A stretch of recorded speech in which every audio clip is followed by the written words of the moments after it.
All right, let's drill down a little deeper on the midterm election results. For women, there were some firsts.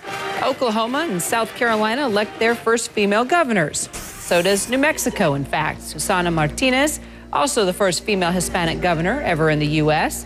For African Americans, 2 black Republicans will serve concurrent terms in the House for the first time since 1997. That's Alan West of Florida and Tim Scott of South Carolina. But there will be no black senators. And all 3 openly gay members of Congress were reelected on Tuesday. Add David Cicilline of Rhode Island, and you get a total of 4. Let's take a closer look to see what the election results tell us about the political standing of women, African Americans, and the LGBT community.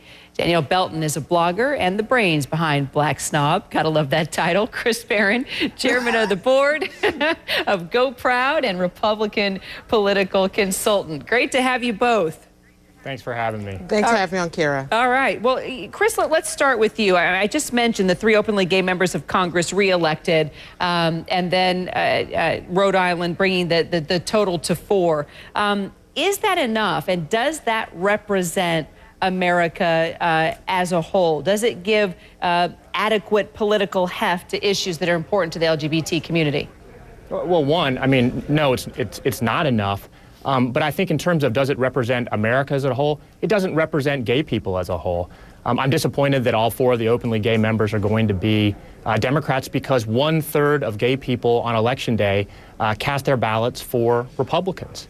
I would say that, it's important to have, for the gay community to have openly gay members, but it's not enough. I hope that we're at a point that our movement is mature enough that we be past identity politics just for the sake of identity politics. Well, and here's something, too. In Iowa, and I was reading up on this morning, 3 state Supreme Court justices who ruled in favor of legalizing marriage equality were all voted out of office. Look, it tells me 2 things. One, the results are disappointing. There's no doubt about it. But secondly, it reminds me that a strategy that relies solely on the courts is a flawed strategy. The fact is that the LGBT community needs to do the hard work of changing hearts and minds on issues that are important to us. It's not enough to simply go to the courts and demand change. All right, let's talk women. Danielle, I'm going to bring you in on this. Extremely rich women, we were talking about this morning. Meg Whitman, Carly Fiorina, Linda McMahon, all of them lost. But Oklahoma and South Carolina elected the first women governors ever. So what does that tell you?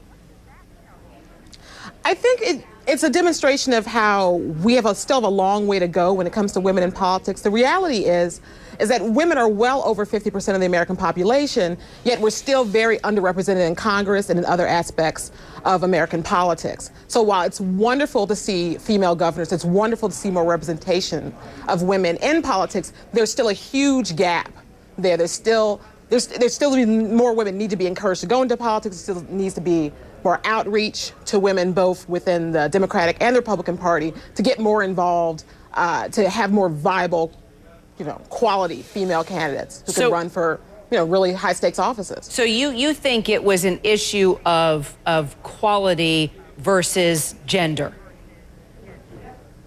Well, I think it's a little bit of both. You want to run the best candidate possible, but you want to make sure things are open so that women who are the best candidate possible are available, who have the right amount of access, who are able to grow within the party and able to move up within the party and get to those high-profile positions, who can get to those quality races and get that visibility that they need in order to win. So it's a little bit of both. So do you think, though, that just having a lot of money and being a successful businesswoman isn't enough for voters to say, hey, that's who we want running our state or being our representative? Well, it has to be more than just your money in business. You want someone that's going to be able to speak to the voters, who people are going to be able to identify with, who people are going to be drawn and attracted to. So you can have a lot of money, you can be a success, but there's more than just being a businesswoman and being a successful businesswoman that makes you a quality candidate. Chris, what do you think of John Boehner? Is he going to be attentive to LGBT issues? No, I think it depends on how you define those issues. I mean, like I said, a third of openly gay people went and voted for a Republican in these midterms. So the traditional agenda that's been pushed by the gay left, focusing on bigger government as the way to solve all of the challenges facing our community, is stale.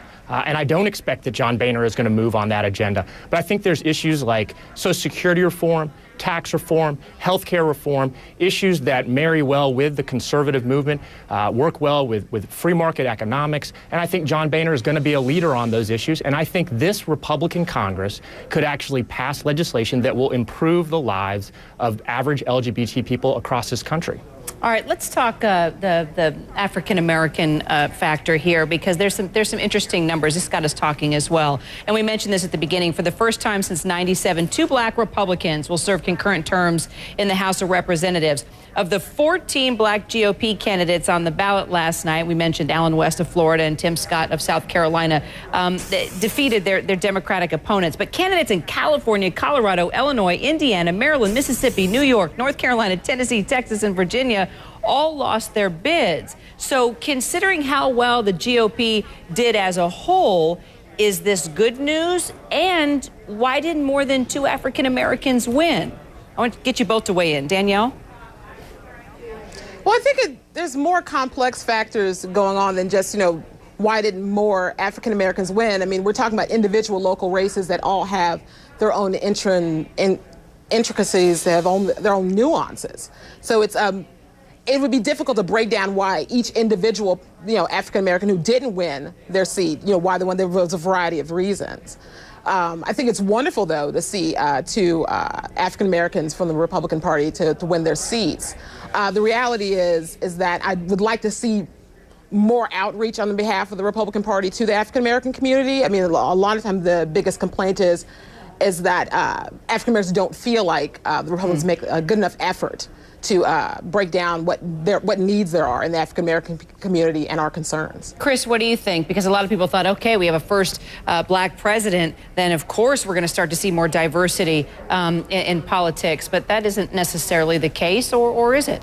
Well, look, I think it's tremendous. The fact that we managed to elect 2 African-American Republicans, 2 conservatives, 2 Tea Party-supported conservatives in this election, not in gerrymandered districts that were intended to be represented by minorities, but in just a majority white district. I think it speaks volumes about how far our country has come. I also think that it's interesting that this happened in the face of folks like the NAACP claiming that the Tea Party is a racist movement. Yeah, right. And the fact is that our first 2 African-American Republicans elected since J.C. Watts are both Tea Party-supported candidates. Points well made. Danielle Belton, Chris Barron, great discussion. Thanks, you guys, so much. Thanks. Thank you.